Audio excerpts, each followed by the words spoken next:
I'm not the only kid who grew up this way. Surrounded by people who used to say that rhyme about sticks and stones. As if broken bones hurt more than the names we got called, and we got called them all. So we grew up believing no one would ever fall in love with us. That we'd be lonely forever. That we'd never meet someone to make us feel like the sun was something they built for us in their tool shed. So broken heartstrings bled the blues as we tried to empty ourselves so we would feel nothing. Don't tell me that hurts less than a broken bone.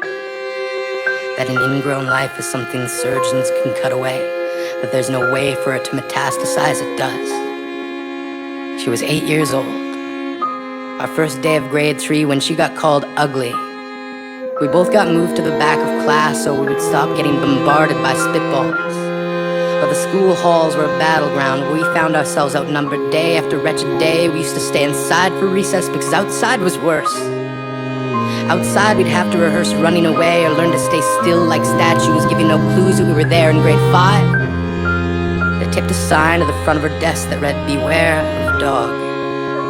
To this day, despite a loving husband, she doesn't think she's beautiful because of a birthmark that takes up a little less than half her face. Kids used to say she looks like a wrong answer that someone tried to erase but couldn't quite get the job done. And they'll never understand that she's raising 2 kids whose definition of beauty begins with the word mom. Because they see her heart before they see her skin. Because she's only ever always been amazing. He was a broken branch grafted onto a different family tree. Adopted. Not because his parents opted for a different destiny. He was 3 when it became a mixed drink of 1 part left alone and 2 parts tragedy. Started therapy in 8th grade. Had a personality made up of tests and pills. Lived like the uphills were mountains and the downhills were cliffs. 4/5 suicidal, a tidal wave of antidepressants, and an adolescence being called pauper. 1 part because of the pills, 99 parts because of the cruelty. He tried to kill himself in grade 10 when a kid who could still go home to mom and dad had the audacity to tell him, "Get over it." As if depression is something that can be remedied by any of the contents found in a first aid kit. To this day, he is a stick of TNT lit from both ends. Could describe to in detail the way the sky bends in the moments before it's about to fall. And despite an army of friends who all call him an inspiration, he remains a conversation piece between people who can't understand. Sometimes being drug-free has less to do with addiction and more to do with sanity. We weren't the only kids who grew up this way. To this day, kids are still being called names. Classics were "Hey stupid," "Hey spaz." Seems like every school has an arsenal of names getting updated every year. And if a kid breaks in a school and no one around chooses to hear, do they make a sound?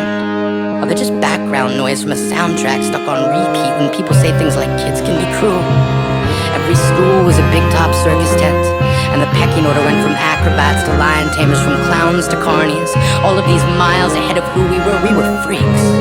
Lobster claw boys and bearded ladies. Oddities juggling depression and loneliness, playing solitaire, spin the bottle, trying to kiss the wounded parts of ourselves and heal. But at night, while the others slept, we kept walking the tightrope. It was practice, and yes, some of us fell. But I want to tell them that all of this is just debris.